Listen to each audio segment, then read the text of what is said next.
رسوله. أما بعد فإن خير الحديث كتاب الله وخير الهدي هدي محمد صلى الله عليه وسلم وشر الأمور محدثاتها وكل محدثة بدعة وكل بدعة ضلالة وكل ضلالة في النار. أما بعد فأعوذ بالله السميع العليم من الشيطان الرجيم من حمزه ونفخه ونفثه. بسم الله الرحمن الرحيم.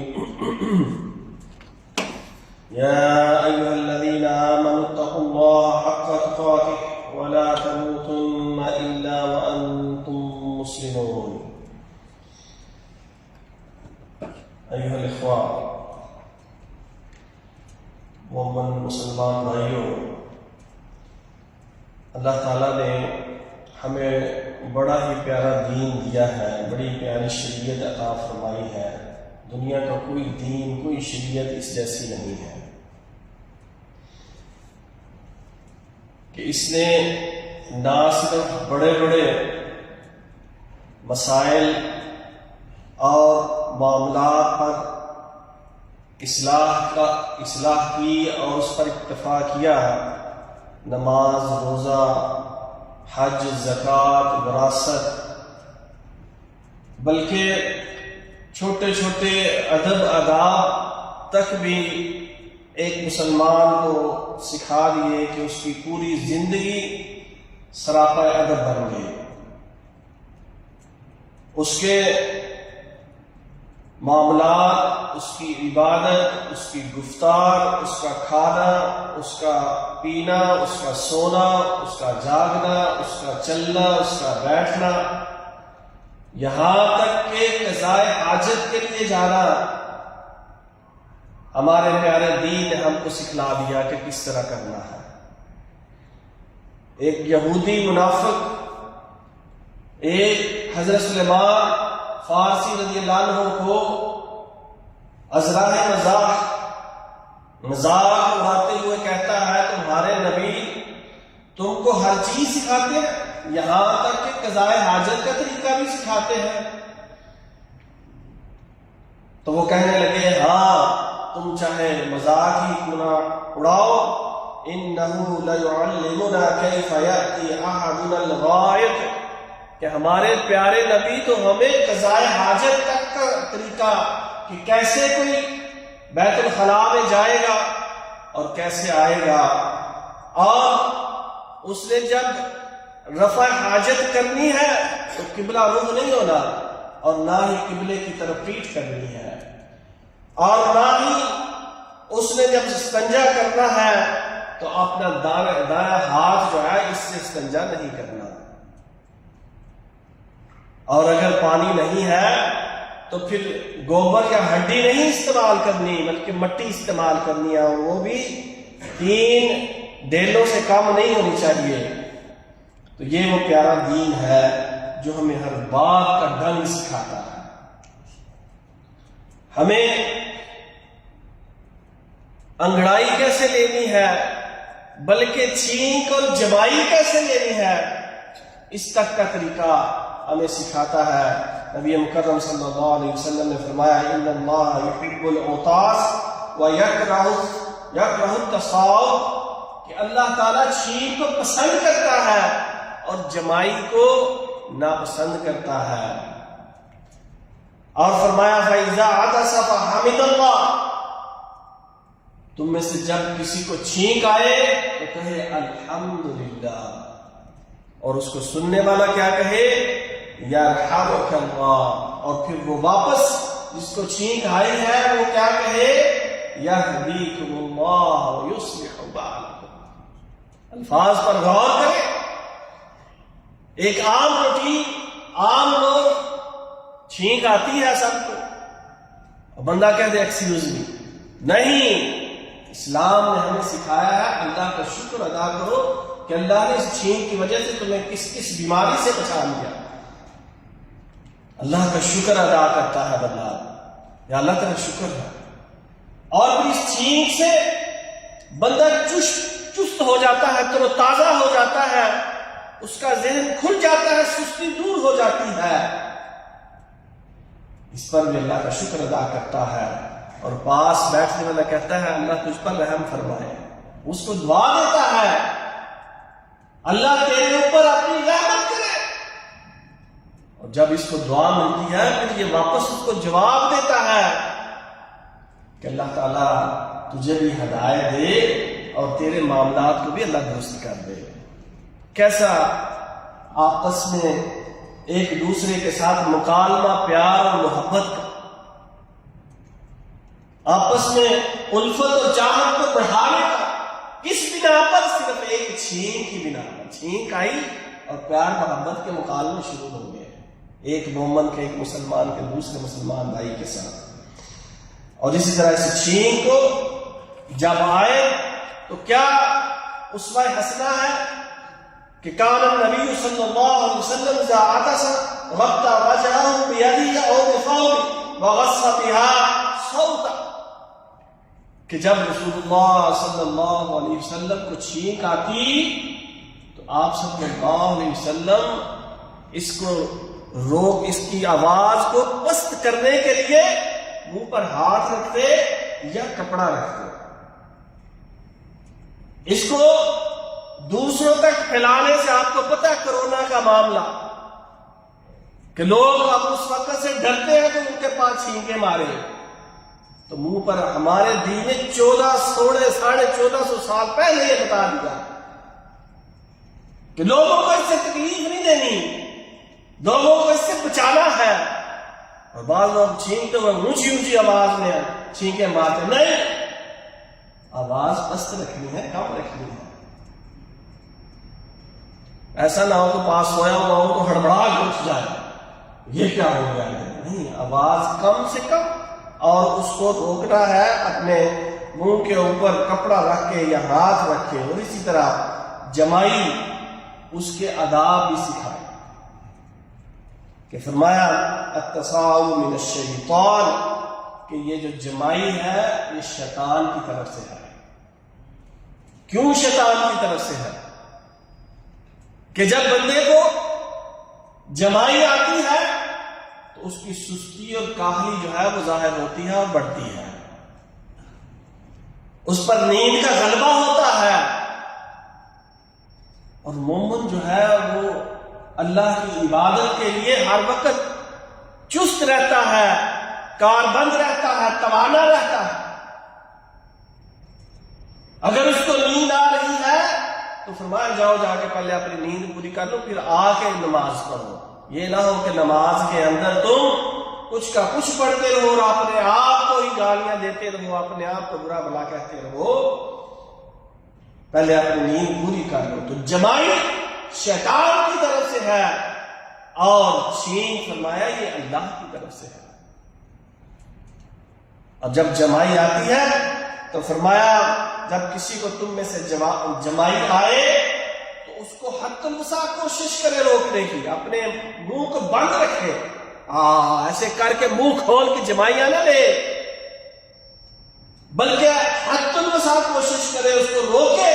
اور جب یہ آواز وہ نکالتا ہے فرمایا ہاں کی، تو فرمایا ضاحک الشیطان، شیطان اس پر ہنستا ہے۔ یہ دیکھو میں نے کس طرف اس کو لگایا، یہ اس طرف لگ گیا، اس کو مزید یہ بڑھتا جا رہا ہے۔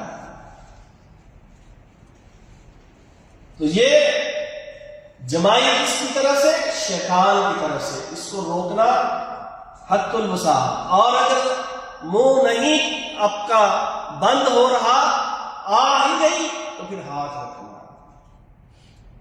ہاتھ سے اس کو کور کرنا ہے، اور ہاں ہاں کی آوازیں بھی نہیں نکالنی ہے۔ اور اسی طرح محترم بھائیوں، ڈکار لینا۔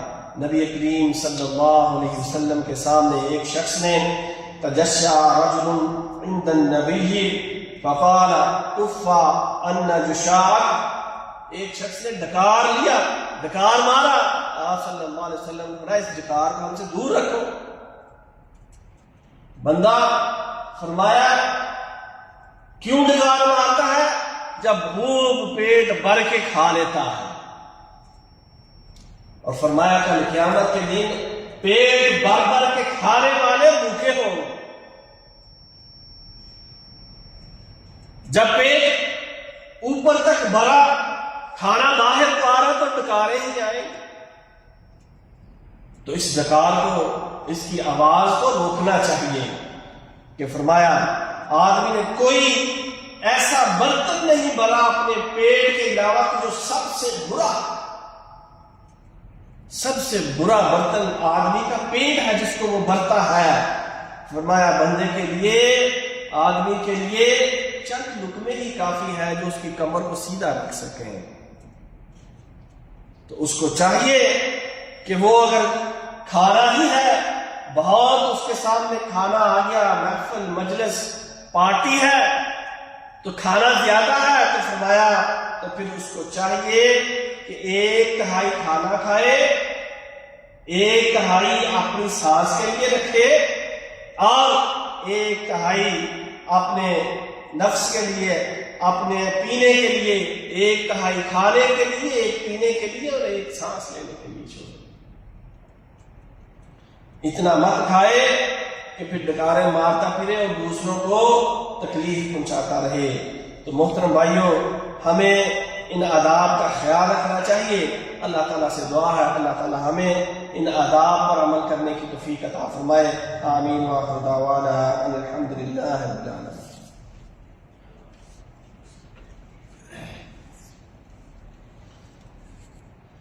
الحمد للہ رب العالمین، واشہد ان لا الہ الا اللہ وحدہ لا شریک لہ، واشہد ان محمدا عبدہ ورسولہ صلی اللہ علیہ وسلم وعلی آلہ وصحبہ اجمعین۔ محترم بھائیوں، ان سب چیزوں کا ہمیں، ان آداب کا بالخصوص خیال عام محفل و مجلسوں کے بعد سب سے زیادہ خیال اللہ کے گھر مسجد کے اندر رکھنا ہے، جس کے متعلق اللہ تعالیٰ نے فرمایا فی بیوت اذن اللہ ان ترفع ویذکر فیہا اسمہ یسبح لہ فیہا بالغدو والآصال۔ ان گھروں میں جن کو بلند کرنے کا اللہ تعالیٰ نے مسجد بنانے کا، مسجد نہیں بنی آپ کے سامنے، اس کا اللہ تعالیٰ نے فرمایا، اللہ نے یہ حکم دیا تم کو، اور اس میں اللہ تعالیٰ نے اپنی یاد کو بلند کرنے کا تمہیں حکم دیا۔ یہ گھر اللہ کی یاد کے لیے، اس کی عبادت کے لیے، اور اس کے اندر صبح و شام اس کی تسبیح کرنے کے لیے، نماز کی ادائیگی کے لیے، درس و تدریس کے لیے۔ تو یہاں ایسی باتوں سے ہمیں بالغلا بچنا چاہیے کہ ہم ڈکارے مارتے رہیں، ہم جمائیاں لیتے رہیں اور چھینک مار مار کے دوسروں کو تکلیف دیتے رہیں۔ نہیں، ان مسجدوں کا زیادہ حق ہے کہ یہ اللہ کا گھر ہے، اور اللہ کو روئے زمین پر سب سے زیادہ محبوب جو جگہ ہے وہ اللہ کی یہ مسجدیں ہیں۔ تو ان کے اندر ہمیں بالخصوص اس کا خیال رکھنا چاہیے، کیونکہ مسجد کے اندر ان آوازوں کو ہم نکالیں سے جائے کہ ہماری پیاری شریعت نے ہمیں بلند آواز سے قرآن پاک پڑھنے سے منع کیا ہے۔ فرمایا نبی کریم صلی اللہ علیہ وسلم نے، خبردار الا ان کلکم مناظر ربہ، تم میں سے ہر کوئی اپنے رب سے خاموشی سے گفتگو کر رہا ہوتا ہے، سرگوشیاں کر رہا ہوتا ہے، اپنے رب سے باتیں کر رہا ہوتا ہے۔ فلا یؤذین بعضکم بعضا، تو پھر تم میں سے کوئی کسی کو تکلیف نہ پہنچائے، یہاں تک کہ ولا یرفع بعضکم علی بعض فی قراءۃ، کہ کوئی شخص تم میں سے اپنی قرات بھی دوسرے سے اونچی آواز میں نہ کرے۔ قرآن پاک کی تلاوت، قرات، یہ بھی اتنی آواز میں نہ کرو کہ دوسرے سنے تو وہ تکلیف محسوس کرے، وہ ڈسٹرب ہوں، وہ اللہ کے ساتھ جو گفتگو اور مناجات کر رہے ہیں اس سے ان کا دھیان بٹ جائے اور خلل اس کے اندر آ جائے۔ تو جب قرآن کی قرات بلند آواز سے، ہاں کوئی نہیں آپ کے پاس تو کر سکتے، لیکن اگر دوسرے لوگ بھی ہیں، آپ نماز پڑھ رہے ہیں، نفل پڑھ رہے ہیں، دوسرے بھی پڑھ رہے ہیں، تو آپ اس کے اندر قرات اور اس کے جتنے بھی ذکر و اذکار ہیں اپنے منہ میں کریں، لیکن دوسروں کو تکلیف نہیں دینی۔ تو یہ تو قرات کا معاملہ ہے، بلکہ ایک شخص کو حضرت عمر رضی اللہ عنہ نے کچھ لوگوں کو مسجد نبوی کے اندر بلند آواز سے باتیں کرتے ہوئے، شور مچاتے ہوئے دیکھا تو ان کو بلایا، ادھر آؤ، کہا کہ تم کون ہو تم؟ وہ کہنے لگے ہم طائف سے آئے ہیں۔ تو حضرت عمر رضی اللہ عنہ فرماتے ہیں کہ تم اس شہر کے ہوتے، مدینے کے ہوتے تو میں تمہیں ضرور سزا دیتا کہ تم مسجد نبوی کے اندر شور و غنہ کرتے، تمہیں شرم اور حیا نہیں آتی۔ تو چاہیے جائے کہ ہم ایسے شور و غل کریں، اور ہمارا دین تو ہمیں یہاں تک بیان کر دیا المسلم من سلم المسلمون من لسانه ویدہ، کہ مسلمان تو وہ ہے جس کے ہاتھ اور اس کی زبان سے کسی دوسرے مسلمان کو تکلیف نہ پہنچے۔ تو ہمیں ان باتوں کا خیال رکھنا چاہیے، دوسروں کو کسی بھی اپنی حرکت سے، کسی بھی اپنی آواز سے، کسی بھی طرح سے، اپنی باڈی لینگویج سے دوسروں کو تکلیف پہنچانے سے ہمیں بچنا چاہیے۔ اللہ تعالیٰ سے دعا ہے اللہ تعالیٰ ہمیں اس کی توفیق عطا فرمائے، آمین۔ وآخر دعوانا ان الحمد للہ رب العالمین۔ الحمد للہ رب العالمین والعاقبۃ للمتقین والصلاة والسلام علی رسول النبی الکریم۔ اللهم اعز الاسلام والمسلمين واذل الشرك والمشركين ودمر اعداءك اعداء الدين. اللهم اغفر للمؤمنين والمؤمنات والمسلمين والمسلمات الاحياء منهم والاموات. ربنا آتنا في الدنيا حسنة وفي الآخرة حسنة وقنا عذاب النار. اللهم اجعل هذا البلد آمنا مطمئنا سخاء رخاء وسائر بلاد المسلمين. وآخر دعوانا أن الحمد لله رب العالمين. أقم الصلاة.